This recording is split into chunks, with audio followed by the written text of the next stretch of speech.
Aquí empezó todo, cuando en el año 710 el bereber Tarik desembarcó en el extremo meridional de Europa en una labor de reconocimiento con vistas a la conquista de Hispania. Tarifa, que lleva el nombre del guerrero, se convertiría un siglo después en el punto de inicio de la conquista almorávide del reino de Sevilla.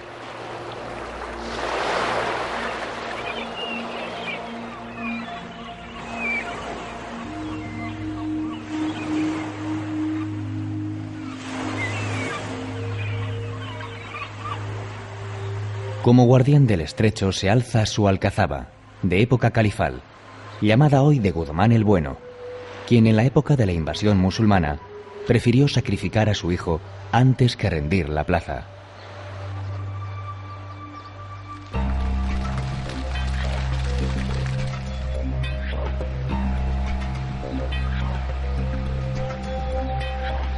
La villa se protege de las fuertes ráfagas del poniente y del levante tras sus murallas.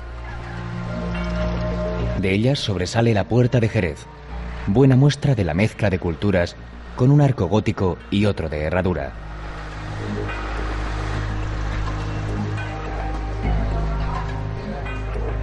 En el interior se despereza el entramado urbano de cuestas y callejuelas.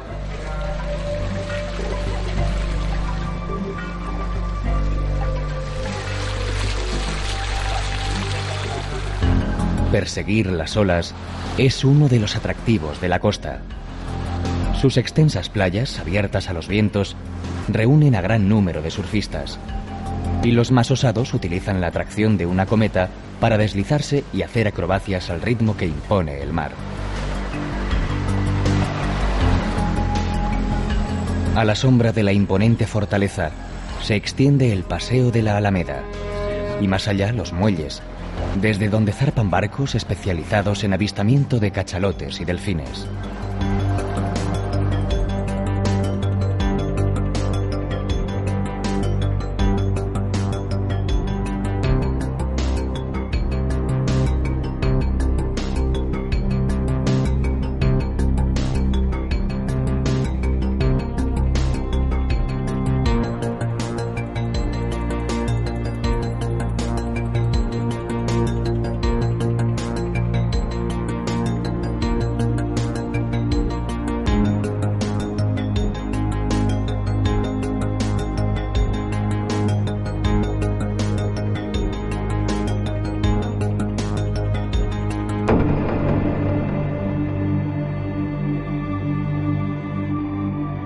Encaramada en lo alto del Cerro del Castillo, desde donde mira las tierras de pastoreo del Toro Bravo, Medinasidonia enseñorea su pasado mestizo. En su subsuelo se oculta la romana Asido Caesarina, que hoy ofrece un sugerente paseo por más de 30 metros de galerías subterráneas y antiguas cloacas. Fue también importante enclave hispano-musulmán y escenario de duros enfrentamientos entre grupos yemeníes y bereberes. De la época musulmana conserva lienzos de muralla y las puertas califales de la Pastora, Belén y del Sol.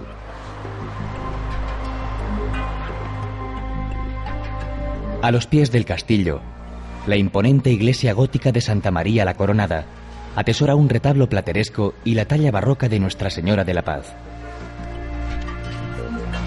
Medinasidonia obsequia a los paladares más exigentes con sus afamados alfajores. Esta pasta de miga de pan y frutos secos molidos y aromatizados con especias y miel es el antecedente inmediato del turrón español. La forma de elaborar los alfajores difiere según sea el pastelero, lo que ha dado lugar a numerosas leyendas, como aquella que afirma que en tiempos de los omeyas una esclava árabe llegó a conseguir su libertad gracias a la exquisitez de la fórmula que empleaba.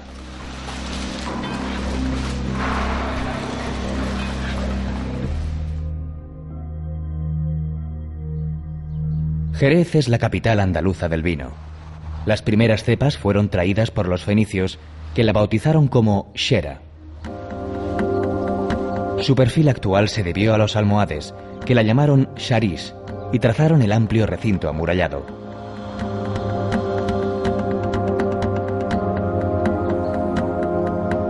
aún se mantiene en pie el Alcázar árabe. Y en su interior, una mezquita consagrada al culto católico, bajo el nombre de Santa María la Real, conserva la sala de oración con su mihrab u oratorio, el patio de las abluciones y el alminar.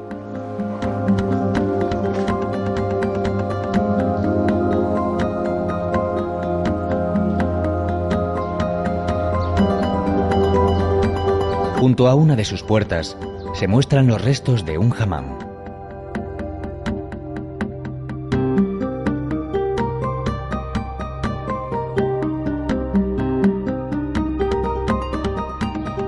De la época cristiana se pueden admirar varios templos, como la iglesia de San Dionisio, del siglo XIII, con reforma en el XV, que se abre a la Plaza de la Asunción, donde también se alza el Cabildo Viejo, con una hermosa fachada y galería porticada.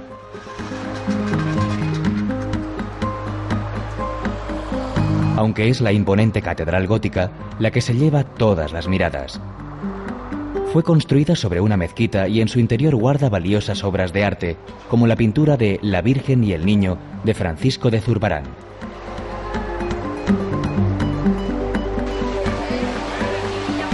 Haciendo gala de su pasado y presente vinícola, Jerez presenta un muestrario de opulentas bodegas que, como catedrales, se levantan en la ciudad. La más antigua de ellas es la de Pedro Domecq, fundada en 1730 y denominada La Mezquita, en alusión a la de Córdoba. Su visita ofrece la oportunidad de saborear un estupendo fino, como lo hicieron reyes y príncipes a lo largo de su ya larga historia.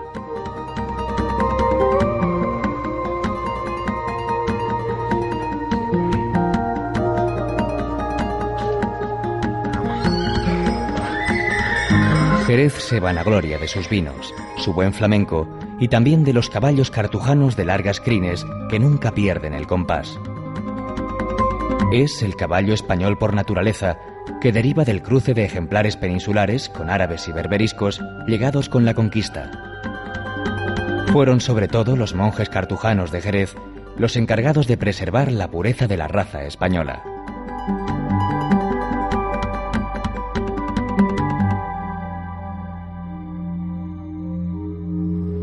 Subida a una enorme peña ceñida por el río Guadalete, Arcos de la Frontera muestra al viajero su cara blanca y reluciente.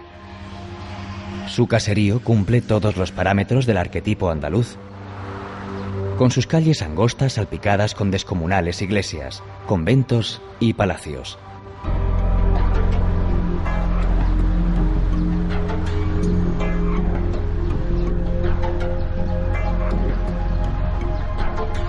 En lo alto se alza el castillo del que se conservan algunos torreones y puertas, testigos de las numerosas luchas entre las diferentes facciones árabes por el control de esta plaza.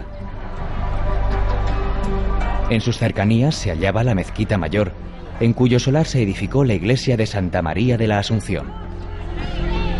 El templo del siglo XV muestra una impresionante portada con profusa decoración de motivos vegetales y heráldicos. Igualmente monumental es la iglesia de San Pedro. De traza gótica y hecha de cantería, sobresale del conjunto su torre fachada barroca con columnas salomónicas.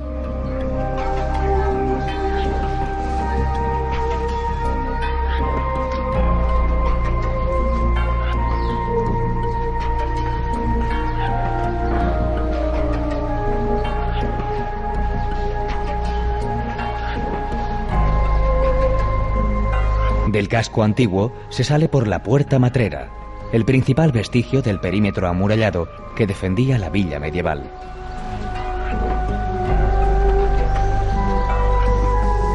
En las afueras, rodeado de huertas, se extiende el lago de Arcos, un enclave inmejorable para disfrutar de la naturaleza y practicar deportes bajo la atenta mirada de la ciudad.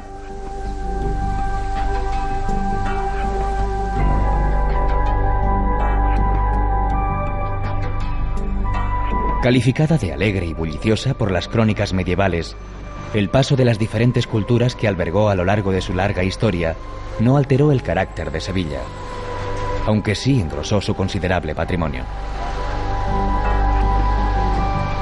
La Giralda es su seña de identidad, que concentra en sí misma todo el simbolismo de la Isbililla árabe y la Sevilla cristiana.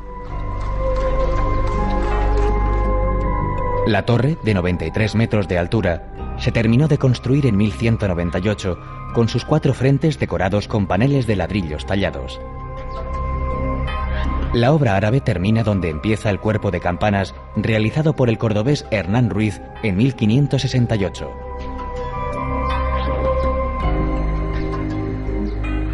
En su cúspide se colocó una estatua de la fe, la veleta conocida como Giraldillo o Giralda. Junto con la Giralda, el patio de los Naranjos, con su puerta del perdón, son los únicos restos de la mezquita mayor que levantaron los almohades en 1172 sobre una iglesia visigoda.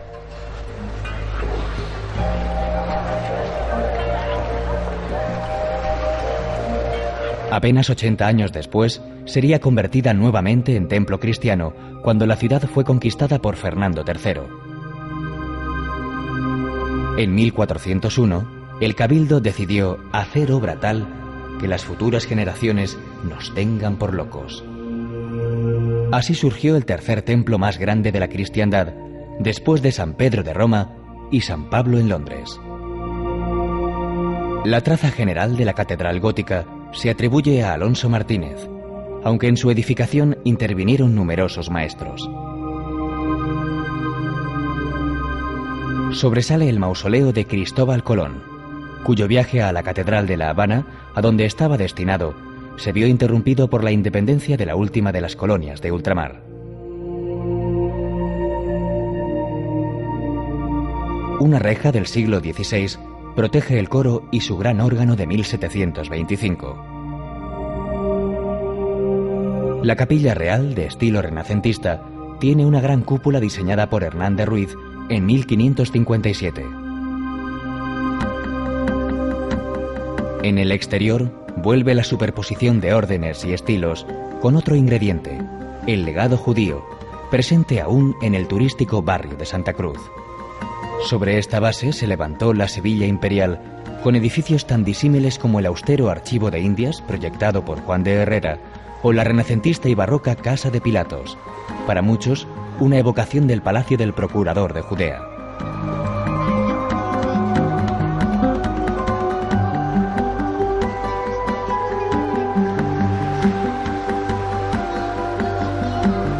Pero Sevilla no sería lo que es sin su río, por donde llegó el tabaco, el oro y la plata, con las que se engrandeció en los siglos XVI y XVII.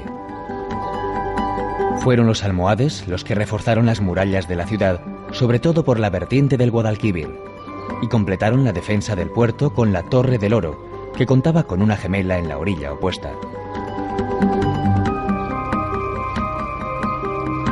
Y en la margen derecha del Guadalquivir, Triana, barrio emblemático con su calle Betis, que ya en tiempos era descrita como el mejor lugar del mundo para pasar las noches de luna llena.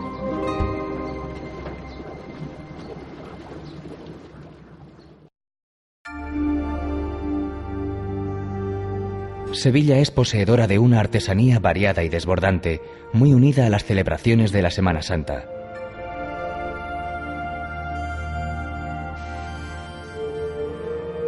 La tradición del bordado religioso con hilos de oro y plata, seda y terciopelos es uno de esos oficios de antaño que sorprenden por sus diseños y la maestría de la realización.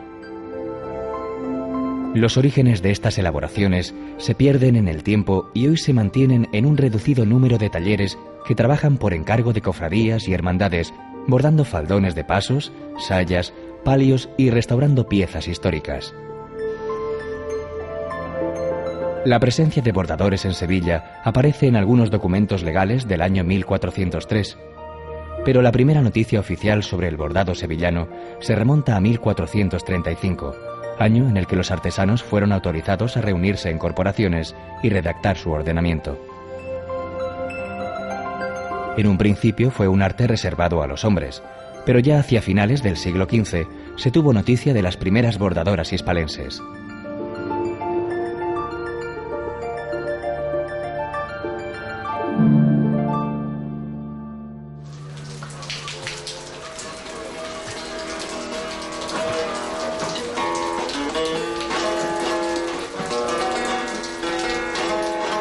madera noble y manos de artesano dan cuerpo y vida a la guitarra española. La guitarra es como un puzzle, un todo articulado.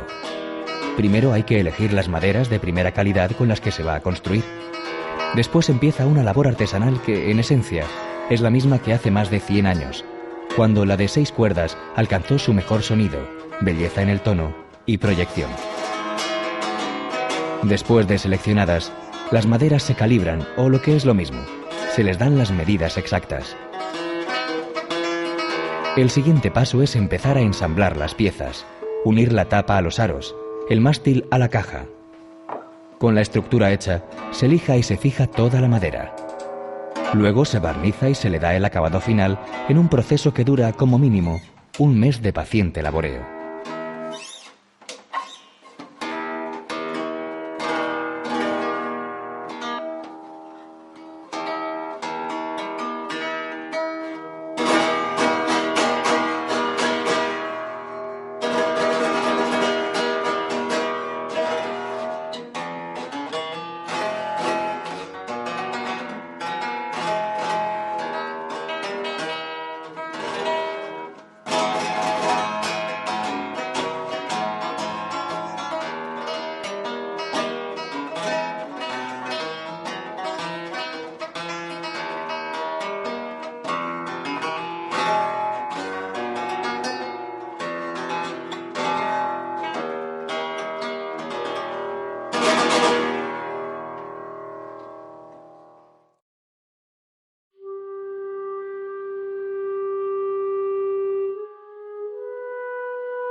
Córdoba fue durante más de 200 años una de las ciudades más espléndidas del mundo civilizado. Primero sería emirato independiente con Abderramán I y después califato, proclamado por Abderramán III. A pesar del tiempo transcurrido, el corazón de Córdoba palpita en su mezquita catedral.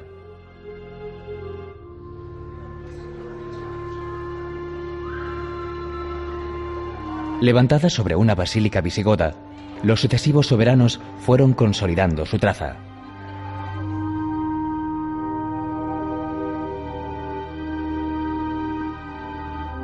Al-Hakam II mandó construir el Mirab, que está precedido por la Maksura, el espacio reservado al califa.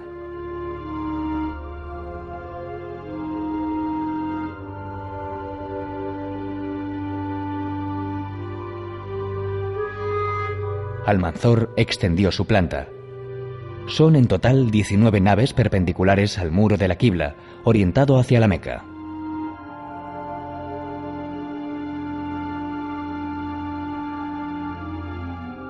Las columnas soportan 2 niveles de arcos, el primero de herradura y el segundo de medio punto.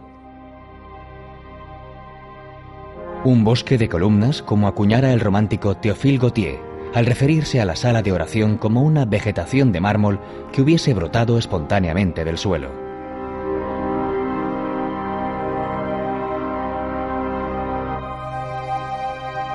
En la zona central hicieron construir los reyes cristianos la capilla mayor y la capilla real.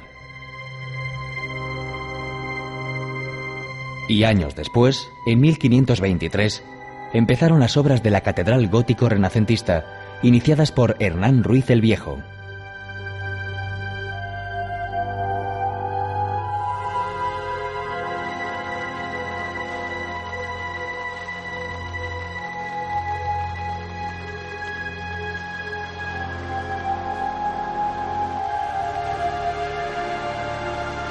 La amalgama de estilos que ostenta la mezquita se prolonga en el barrio judío con sus calles blancas y estrechas, enmarcadas por las murallas de la ciudad, en su mayoría árabes, lo mismo que la Puerta de Almodóvar. En el barrio hebreo, la estatua de Maimónides recuerda al más grande pensador hispano-judío. También destacó en el campo de la medicina, como Averroes, el filósofo de Al-Ándalus, nacido en el seno de una noble familia cordobesa.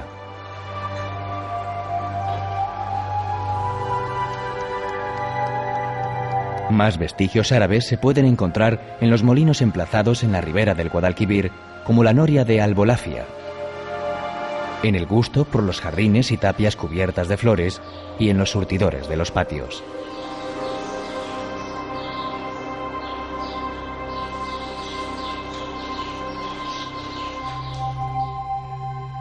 También de procedencia andalusí es la artesanía.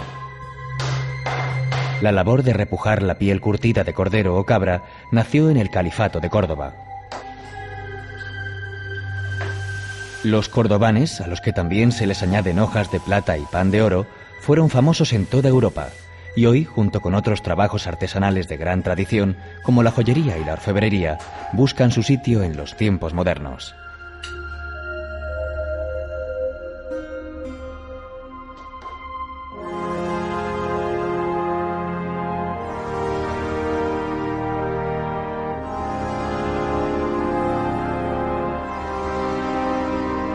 Entre un mar de olivos se extiende la ciudad de Jaén, a la sombra del castillo de Santa Catalina. De origen hispano-musulmán, la fortaleza fue reformada en el siglo XII, tras la toma de la ciudad por Fernando III.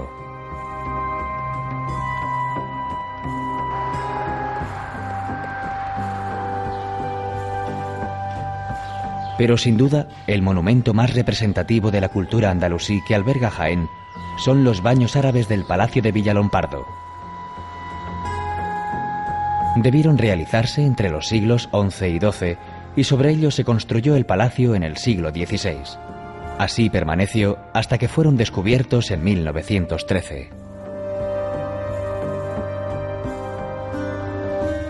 El hammam es una adaptación de las termas romanas que en el caso del Islam unía a los motivos de higiene y placer el deber religioso de las abluciones.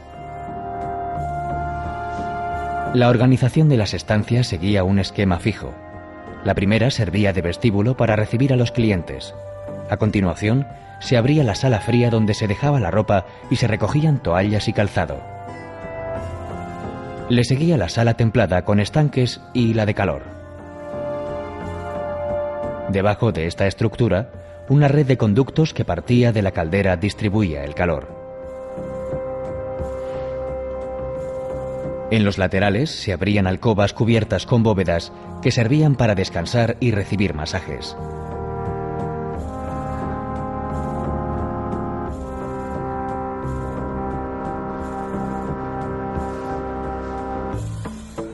Por contrapartida, el monumento cristiano más representativo de la ciudad es la catedral, magnífico edificio construido entre los siglos XVI y XVII, según las directrices de Andrés de Vandelvira. La fachada compone un retablo en piedra con un brillante despliegue escultórico centrado por la efigie de Fernando III.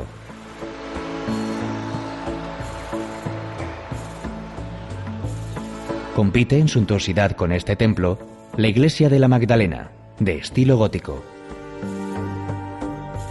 Fue levantada sobre una mezquita de la que aún se reconocen la base del gran alminar, convertido en campanario, y el patio de las abluciones.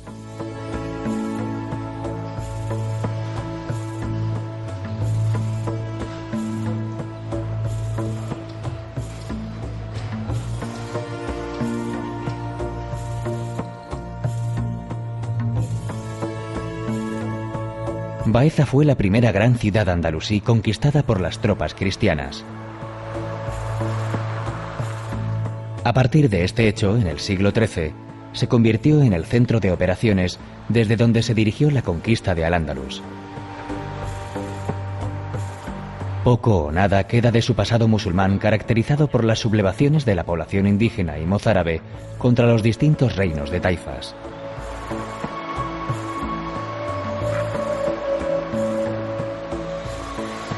El mejor pórtico para introducirse en la arquitectura de Baeza es la Plaza del Pópulo. En el centro está la Fuente de los Leones, el símbolo de la ciudad, compuesta por elementos procedentes del yacimiento romano de Cástulo. A un lado se alza la Puerta de Jaén, de época musulmana, reformada con la adición del Arco de Villalar, que conmemoró la victoria de Carlos V sobre la rebelión de los comuneros.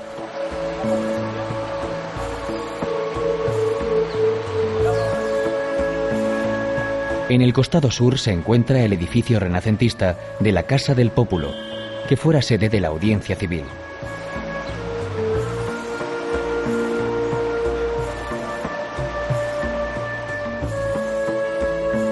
Otra plaza, la de Santa María, con su pequeña fuente, es el corazón de la ciudad medieval amurallada. En uno de sus ángulos se alza la catedral, construida sobre los restos de la mezquita Aljama. Como en sempiterno duelo, se alza el pequeño templo del siglo XII de Santa Cruz, frente al imponente Palacio de Jabalquinto.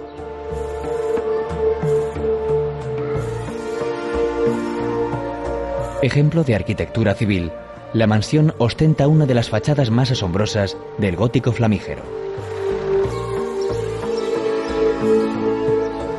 En la zona de extramuros se alzan otros edificios notables, como la Casa de Cárcel y Justicia, con su portada plateresca, que desde 1867 alberga el ayuntamiento.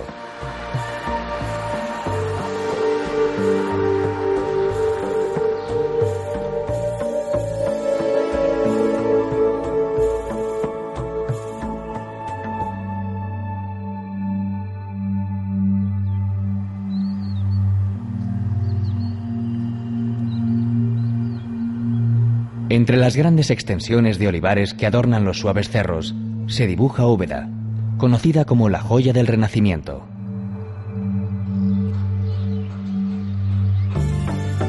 Su pasado musulmán lo comenzó Abderramán II al fundarla con el nombre de Ubadat al-Arab, pero fue el siglo XVI la época de oro de la villa, como lo atestigua la monumentalidad de sus edificios. La Sacra Capilla del Salvador es la obra estelar del Renacimiento español.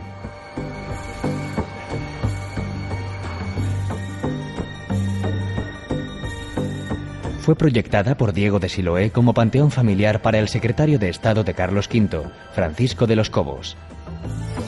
La portada se asemeja a la Puerta del Perdón de la Catedral de Granada, con forma de arco triunfal profusamente decorado.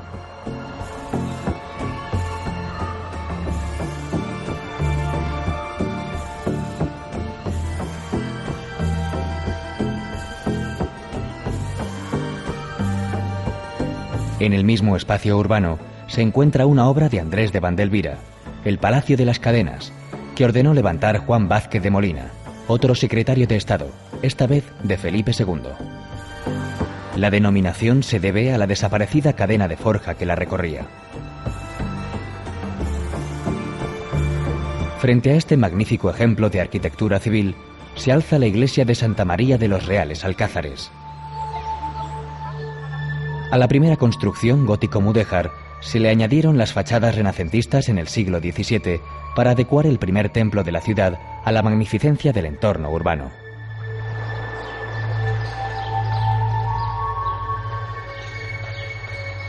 Salpicados por el entramado del casco antiguo, se pueden ver muchos palacios, edificios civiles e iglesias que completan el vasto catálogo de esta villa, patrimonio de la humanidad.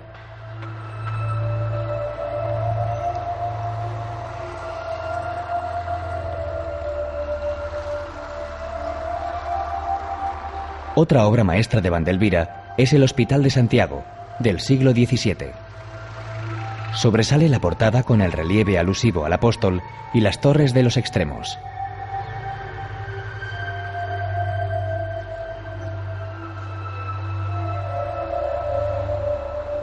En el centro se abre un gran patio porticado sobre estilizadas columnas que recuerdan la arquitectura nazarí.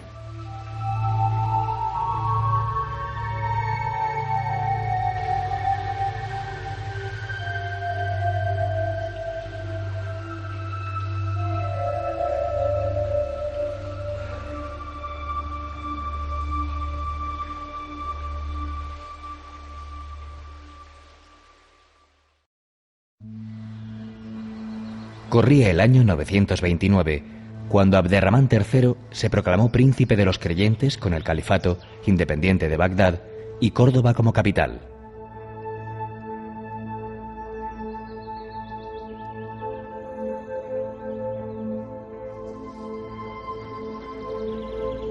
Para afianzar su poder, el soberano omeya mandó construir una ciudad, acorde con su nuevo estatus, aunque según las leyendas, algo tuvo que ver en la decisión el amor que sentía por una de sus favoritas, la bella Zara. Amor o poder, lo cierto es que la ciudad andalusí de Medina Azahara se levantó en apenas 40 años, con una suntuosidad propia de las 1001 noches.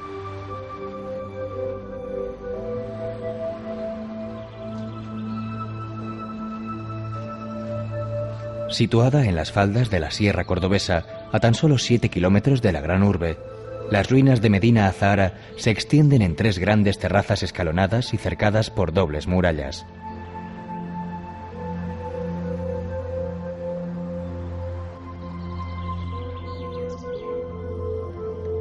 En el centro se encontraba el palacio y la mezquita, jardines con albercas y surtidores, mercados y dependencias administrativas. En los laterales se situaban los recintos militares y todo el conjunto parece ser que albergó alrededor de 400 casas de cortesanos.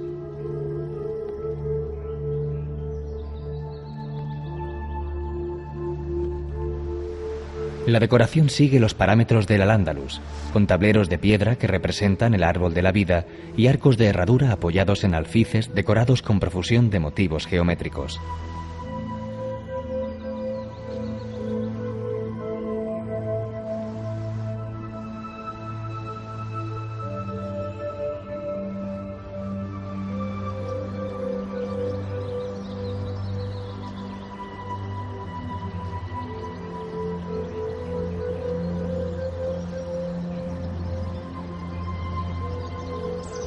Cuentan los cronistas de la época que la estancia donde el califa recibía a las embajadas extranjeras tenía las tejas de oro y plata, y en el centro había un gran pilón lleno de mercurio.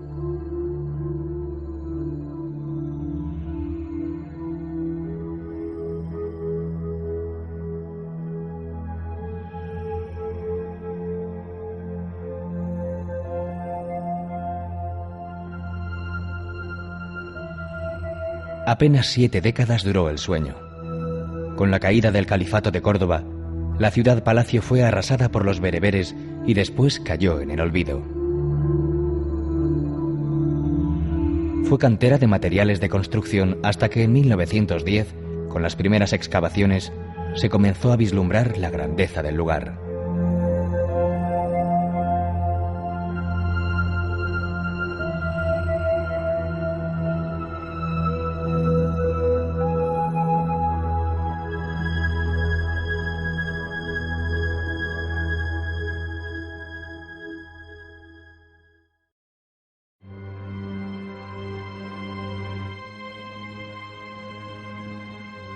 Algeciras fue la primera ciudad conquistada por los musulmanes en Andalucía.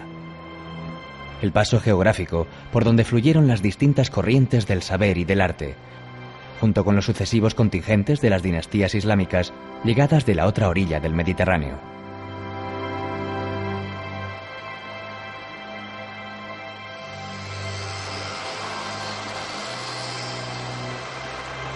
Desde que recibiera su nombre árabe de Al-Yazira a Al-Hadra, la Isla Verde, allá por el año 711, la población fue sometida y asolada en múltiples ocasiones.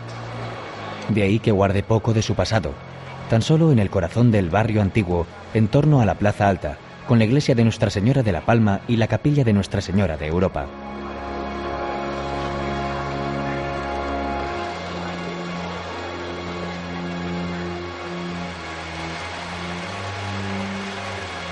En lo que fue la Villa Nueva, se extiende el Parque de María Cristina y los vestigios de la Medina Merimí.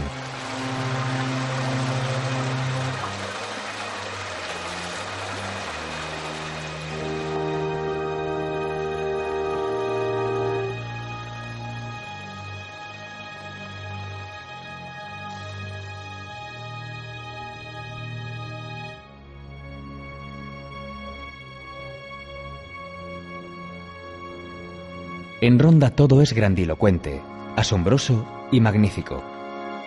El Tajo, el puente que lo salva y la ciudad que se asoma al abismo.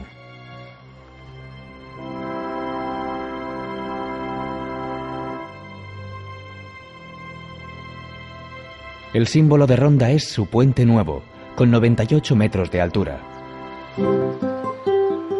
Se terminó de construir en 1795 para unir la ciudad moderna, renacentista y barroca con la ciudad musulmana, la Medina Runda. El límite sur de la Medina nazarí está marcado por las murallas de los siglos XIII y XIV, en las que se levanta la puerta de Almocávar, con 2 torreones semicirculares de mampostería, entre los que se abren 2 arcos de herradura y 1 ojival.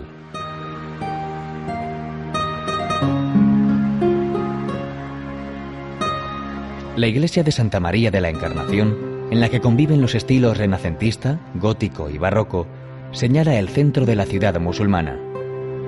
Ocupa el lugar de la mezquita Al-Jama, de la que todavía se conservan restos incorporados al templo cristiano. El más importante es el Mihrab, de finales del siglo XIII, hacia el que se orientaban las plegarias.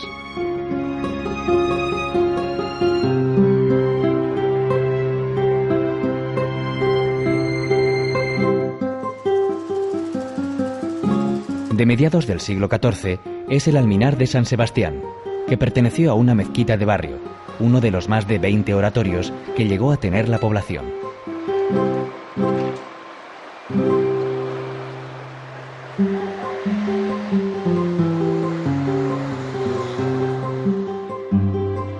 Aún se conservan los baños árabes, situados junto a una de las puertas de la ciudad. Creados en el siglo XIII, estuvieron en uso más de 300 años, hasta que los cristianos, poco dados al aseo y al goce de los cuerpos, los cerraron.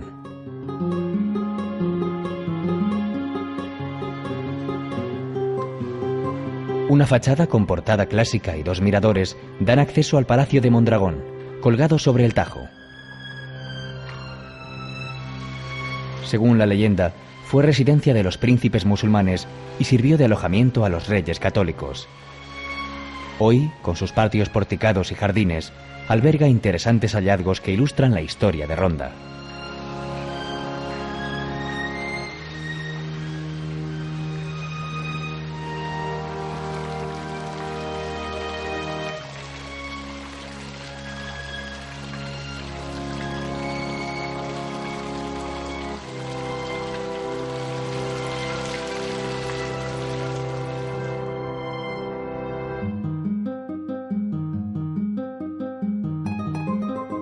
Ya decían los cronistas árabes que Malaca, la actual Málaga, era una ciudad hermosa, con elegantes viviendas, rodeada de higueras, cuyo puerto tenía 2 dársenas naturales y desde donde se exportaban las mejores granadas, almendras e higos.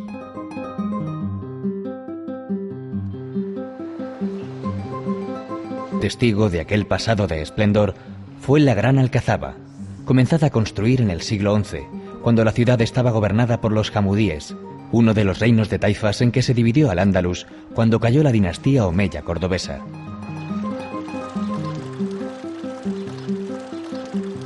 La entrada, protegida por una impresionante torre albarrana, da acceso al Palacio del Interior, que se inspiró en el arte del califato.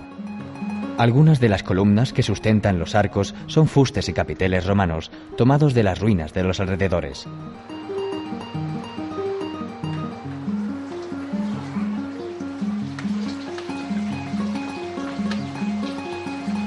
Como era costumbre en estas fortificaciones ciclópeas que se alzan en las ciudades de Al-Ándalus, la residencia estaba construida en torno a un patio con alberca, ejemplo del sentido lúdico y estético de los andalusíes.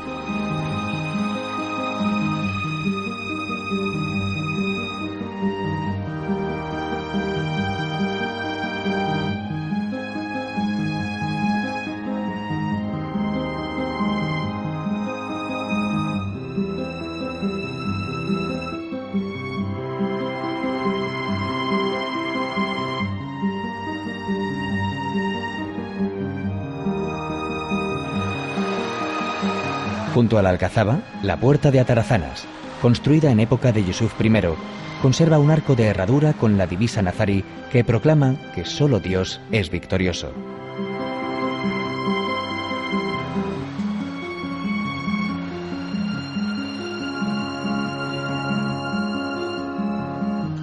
También de los tiempos de Yusuf I es el castillo de Gibralfaro, unido a la alcazaba por una muralla.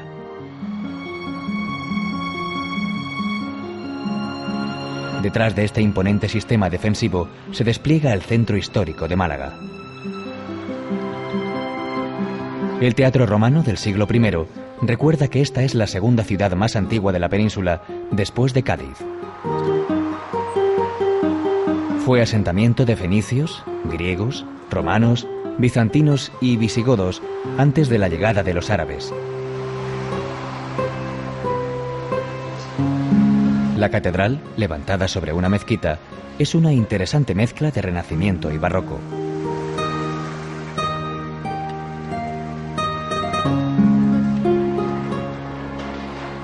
Muy cerca se alza la iglesia de Santiago, donde bautizaron al genio de la ciudad, Pablo Picasso, y su casa natal en la movida Plaza de la Merced, 2 paradas obligadas antes de conocer el museo dedicado al pintor.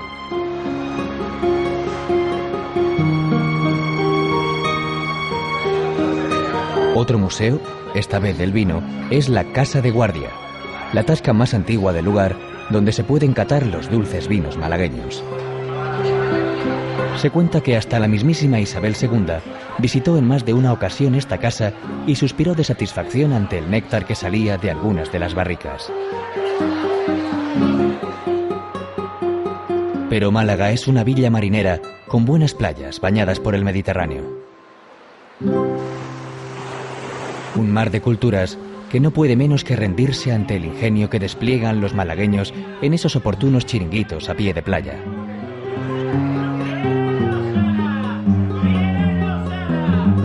En el Tintero se asiste a una auténtica subasta de platos: boquerones, calamares, pescailla, chopitos, chanquetes y demás especialidades de concha fina son voceadas por los camareros que compiten en chascarrillos, estribillos y salero. Y al cliente solo le toca traer las viandas con la mano.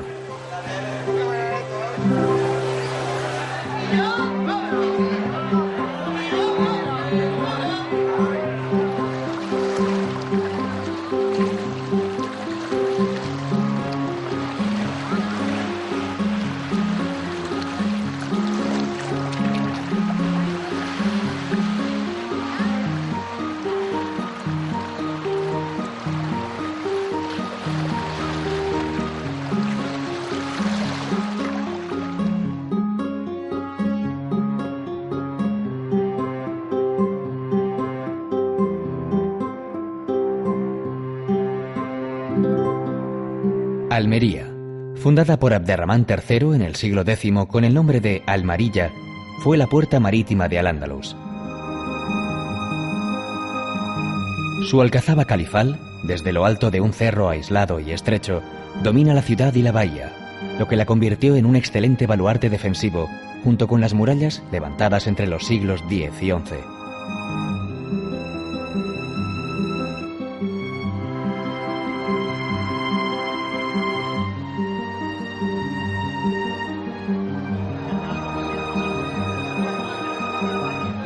Cuesta abajo se ubica la catedral, ejemplo de iglesia-fortaleza que se terminó de construir en el siglo XVII bajo la dirección de Diego de Siloé.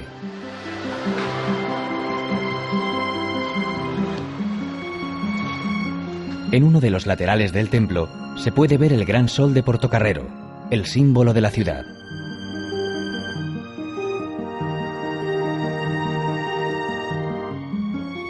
Sobre una antigua mezquita se levantó la iglesia de San Juan, que conserva el mirab del siglo X y los adornos de estuco.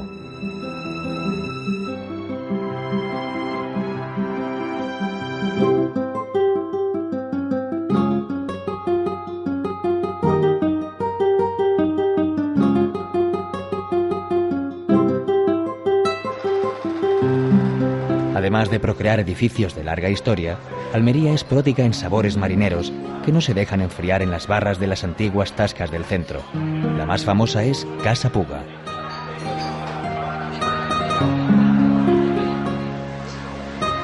Y para trasiego de gentes y ambientes, el paseo de Almería que empieza en la Puerta Purchena, con ejemplos de urbanismo del siglo XIX como la Casa de las Mariposas.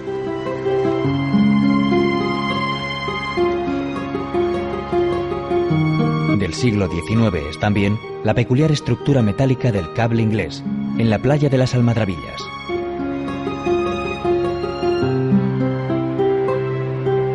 Un antiguo cargadero de hierro por el que se transportaba el mineral proveniente de las minas del Alquife hasta las bodegas de los barcos.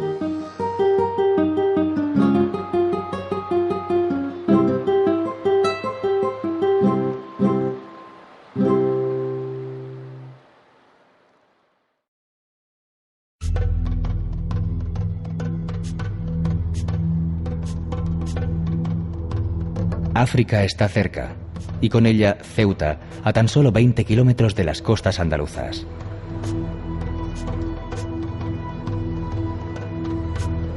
La posición estratégica en la orilla sur del estrecho de Gibraltar ha condicionado desde siempre su perfil fortificado. Las murallas más antiguas que se conservan son obra de los portugueses, que gobernaron la plaza hasta el último tercio del siglo XVI. La parte más nueva de las murallas reales fue levantada entre los siglos XVI y XVIII por la corona española. Uno de sus mayores atractivos es el foso navegable que une las aguas de los dos mares que bañan la ciudad autónoma, el Atlántico y el Mediterráneo.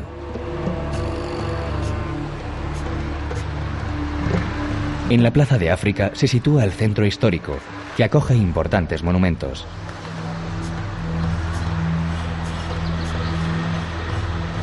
El Palacio de la Asamblea, sede del gobierno, fue inaugurado en 1927. La Catedral de la Asunción, de aire barroco y neoclásico, se levanta sobre los restos de una mezquita.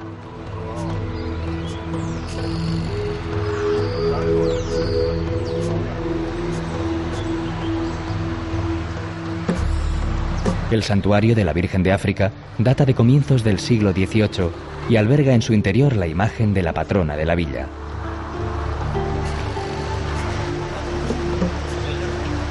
Ciudad de secular convivencia de gentes de distintos credos y culturas, tiene entre sus mejores ejemplos de arquitectura religiosa la mezquita Moulay El Mehendi, una de las más antiguas de España.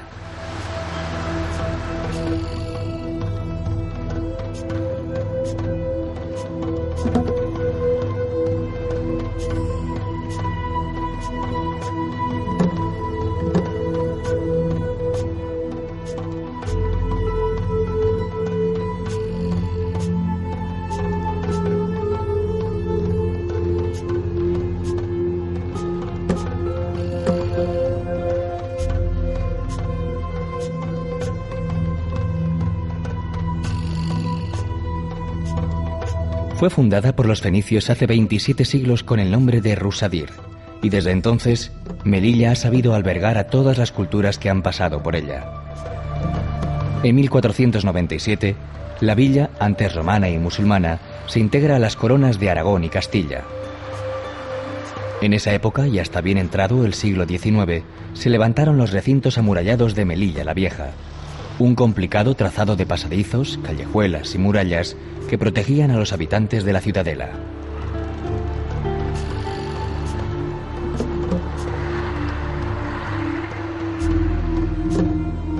En la Plaza de los Aljibes se conjugan, como en ningún otro sitio, los años de convivencia de cristianismo e islam. La impresionante obra hidráulica servía para el abastecimiento de agua de toda la ciudad.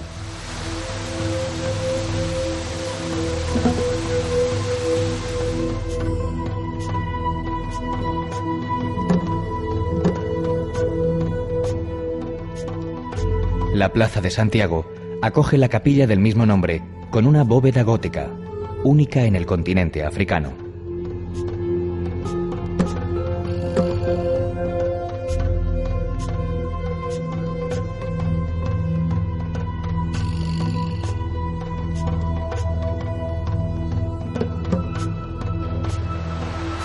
El desarrollo de Melilla llegó con la expansión comercial de principios del siglo XX. Enrique Nieto, discípulo de Gaudí, la convirtió en la segunda ciudad, tras Barcelona, que posee importantes muestras de arquitectura modernista, y a la avenida Juan Carlos I en una de las mejores rutas para comprobarlo.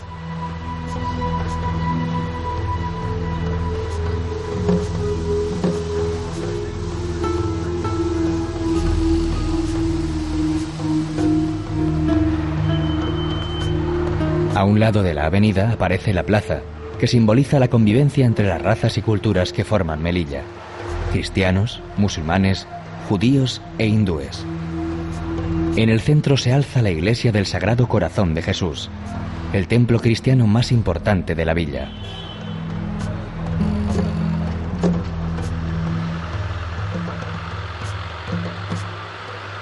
La mezquita central cuenta con un oratorio de Enrique Nieto, al que también pertenece el proyecto del templo judío, la sinagoga de Or Zarua.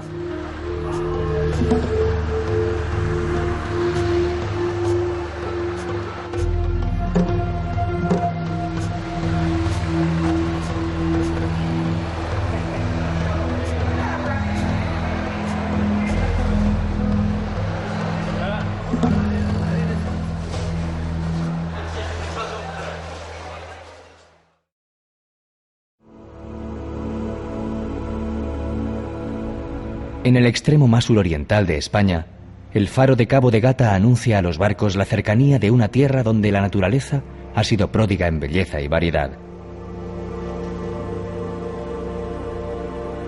El Parque Natural de Cabo de Gata-Níjar abarca la sierra y una franja de 1 milla de anchura paralela a la costa. El paisaje muestra importantes relieves volcánicos que penetran de forma abrupta en el mar, formando espectaculares acantilados como el de las Sirenas, en alusión a las focas monje que hace unas décadas ocupaban estas rocas.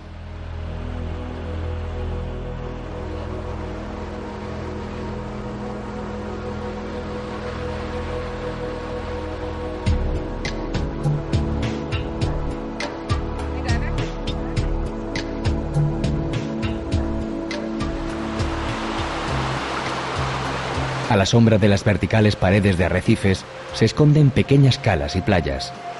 La de Mónsul, con el cerro de la Vela Blanca detrás y las crestas de magma, parece un espacio lunar.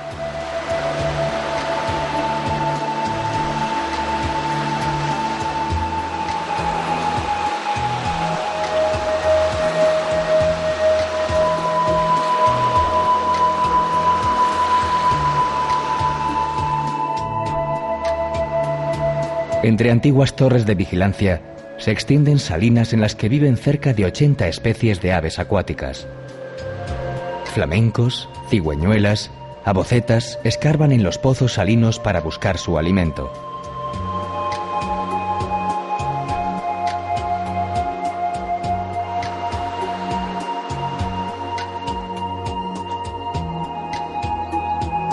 El Campillo de los Genoveses y su espectacular panorama de chumberas va a dar a la playa del mismo nombre, la segunda más extensa del parque natural. Las dunas fósiles recuerdan al contingente de genoveses que desembarcó en la Edad Media para luchar contra los corsarios.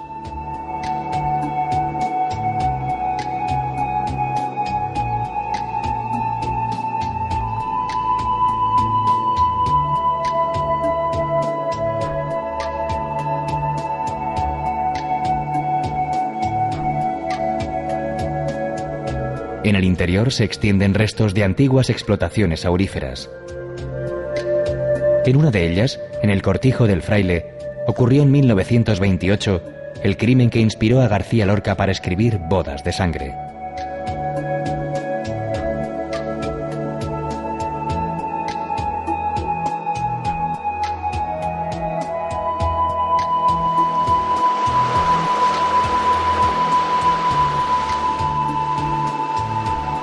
Desierto y mar se dan la mano en esta esquina del mundo, donde se cobija uno de los ecosistemas más singulares de Europa.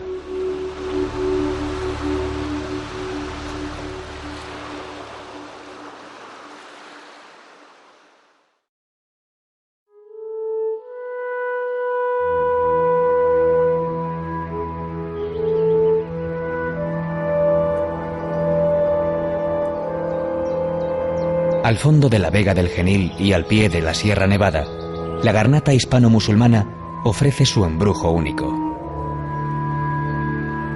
Granada es el Damasco de Al-Ándalus, pasto de los ojos, elevación de las almas. Tiene una alcazaba inexpugnable de altos muros y edificios espléndidos.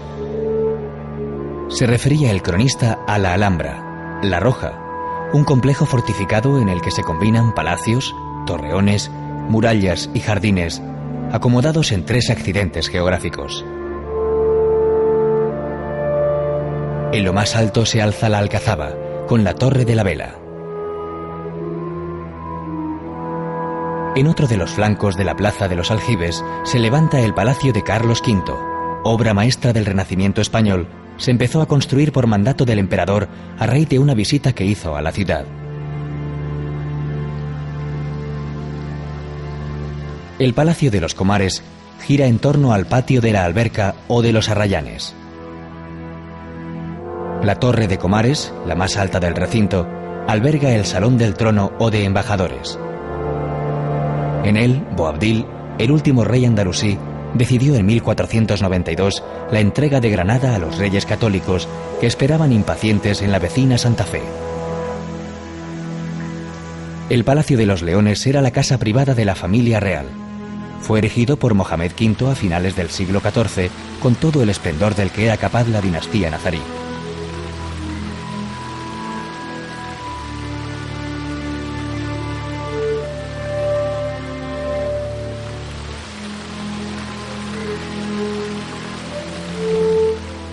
En las proximidades están los baños reales, quizá las estancias más completas con sus juegos de luces y sombras, de misterio, de placidez, de silencio y de olvido.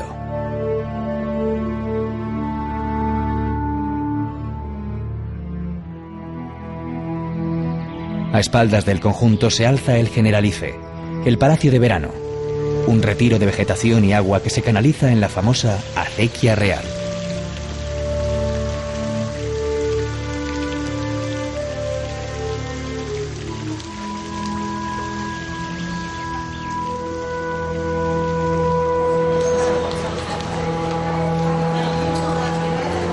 En la alcaicería se desarrollaba el comercio de productos de lujo, que en Granada se centraban en la seda y hoy mantiene su función original albergando tiendas de artesanía.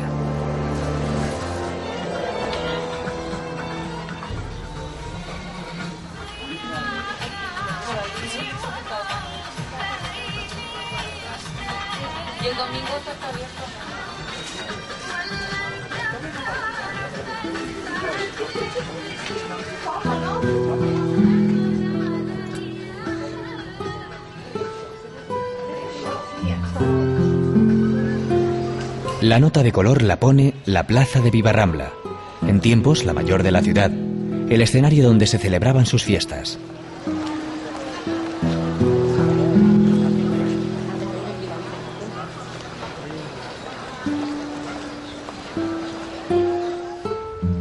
El Corral del Carbón del siglo XIV es un ejemplo de aquellas alhóndigas o fondas de mercaderes.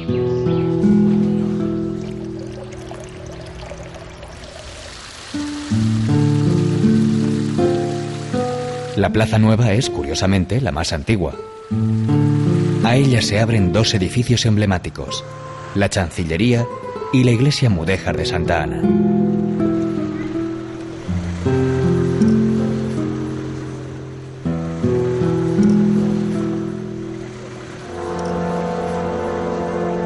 El magnífico templo clásico de la Catedral Cristiana, de la que sobresale su portada barroca, terminó de construirse en el siglo XVIII.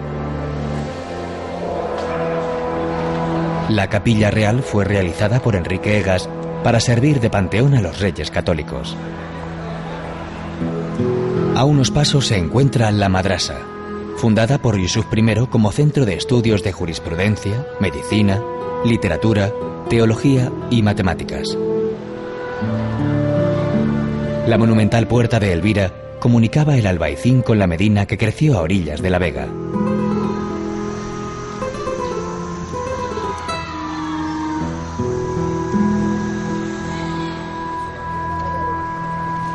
Frente a la Alhambra se agrupa el barrio del Albaicín, el núcleo de población más antiguo de la Granada musulmana.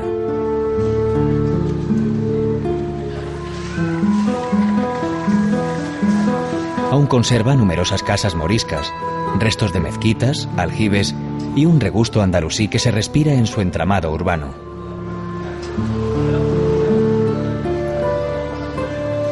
La arquitectura musulmana se puede admirar en el Arco de las Pesas, una puerta de la muralla construida en el siglo XI. En la parte más alta, el mirador de San Nicolás muestra una de las mejores panorámicas de la ciudadela nazarí.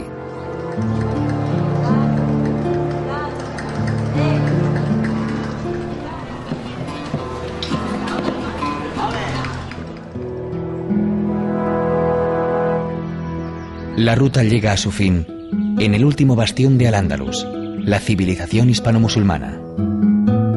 Sorpresa de propios y extraños que la contemplaron con fascinación, como relata aquel romance en forma de diálogo imaginario entre Juan II de Castilla y su aliado y pretendiente al trono granadino, Yusuf IV. ¿Qué castillos son aquellos? Altos son y relucían. La Alhambra era, señor, y la otra es la mezquita. Los otros, los alixares, labrados a maravilla. El otro, Torres Bermejas, castillo de gran valía. El otro, el Generalife, puerta que par no tenía.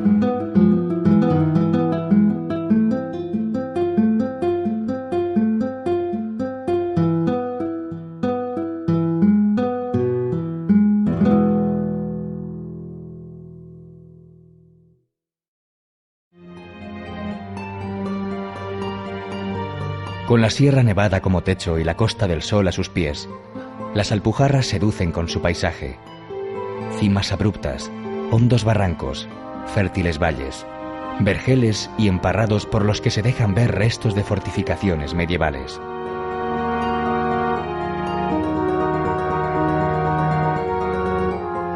En esta zona de paso entre Almería y Granada, en tiempos de Al-Ándalus, se refugió Boabdil tras rendir el reino nazarí a los reyes católicos. Las Alpujarras mantienen, como pocos reductos, estampas de otros tiempos. Sus pueblos, de calles estrechas, empinadas y retorcidas, aún conservan casas con la estructura original de muros de piedra y barro. Un buen ejemplo de esta arquitectura es Capileira, con los terraos, tejados planos hechos con losas de piedra sobre vigas de madera y cubiertos de laúna, una arcilla abundante en la comarca que se impermeabiliza a base de sol y pisadas.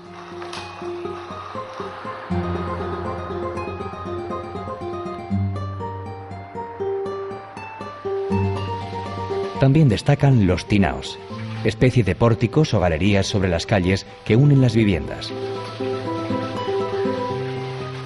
O las conducciones del agua a través de acequias y canales, como se pueden ver en Pampaneira, en donde se ha recuperado el buen quehacer de la artesanía alpujarreña.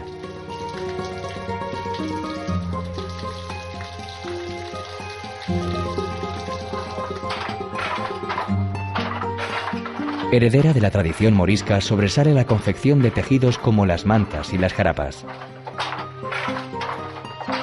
En los últimos años se han instalado en la comarca numerosos talleres de artesanía que, además de los telares, han relanzado la cerámica y la alfarería.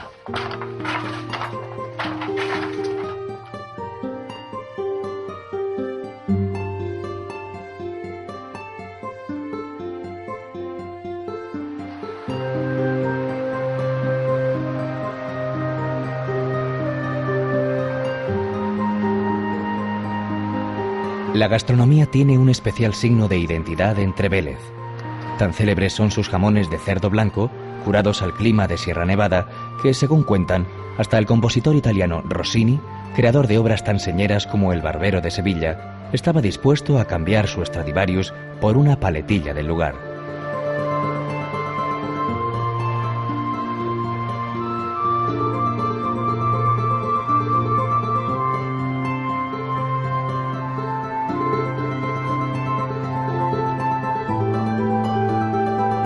Tanto como saborear su jamón, merece la pena una excursión a las 7 lagunas para contemplar las espectaculares vistas del entorno.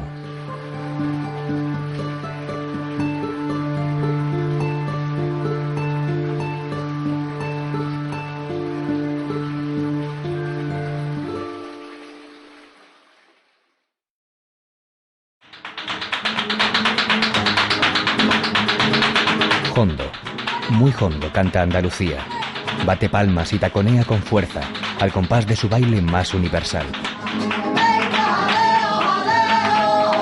El flamenco es su manifestación artística más popular.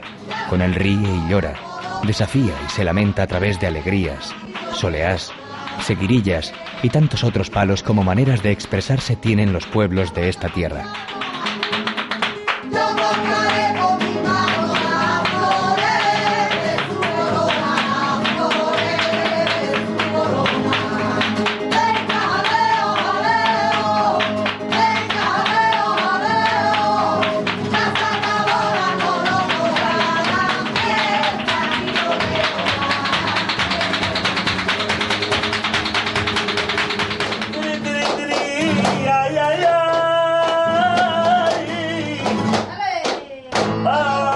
Apenas 2 siglos de existencia nos separan de aquella primera tonada de la historia, sin baile ni guitarra, solo cante, que se asentó en el triángulo formado por Triana, en Sevilla, Jerez y Cádiz.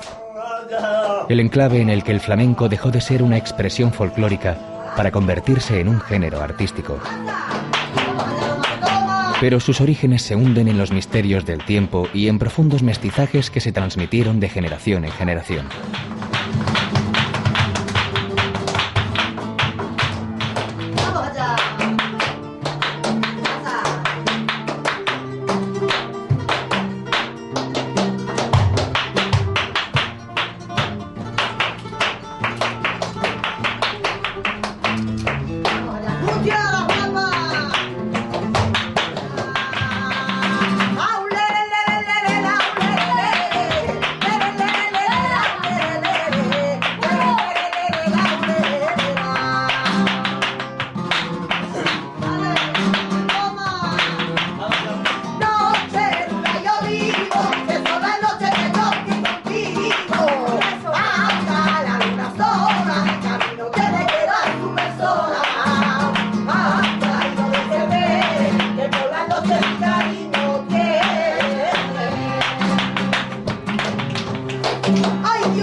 Hay que remontarse a la España musulmana y los cantos monocordes islámicos, de donde pueden venir elementos que definen al género flamenco. Hay también quien atribuye su creación a los gitanos, que llegaron a España en el siglo XV. Y tampoco se puede olvidar la música judía o las canciones populares mozárabes.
Hasta mediados del siglo XIX no aparece la palabra flamenco para hacer referencia a los cantes y bailes de la región andaluza, aunque poco se sabe de dónde procede. La hipótesis más seria asegura que es una derivación del árabe felag mengu, que significa campesino errante. Así empezó a tomar cuerpo la historia, en las cuevas del Sacromonte, en los barrios gitanos, en los campamentos mineros. Fueron la cuna donde se mecía un arte, primero en secreto, hasta que venciendo los iniciales momentos de recelo, también los no gitanos, los payos de dentro y fuera de Andalucía, empezaron a sentir y a crear flamenco. Y venció las fronteras. Hoy es una música que hace sentir a propios y ajenos cuando arranca la guitarra. El cante suena a quejío, a sentimiento íntimo, con acompañamiento de taconeo, palmas y castañuelas, que forman una armonía, una magia. Y aparece el ángel, el duende, que se adueña del escenario.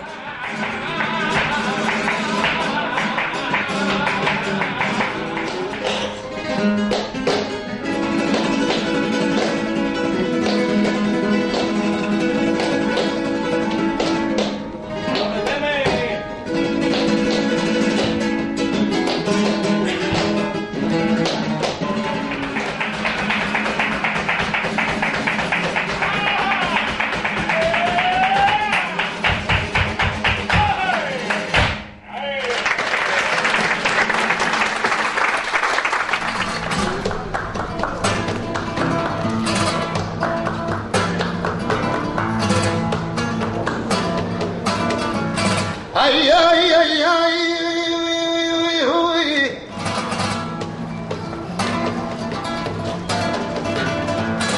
Ya con esta me despido.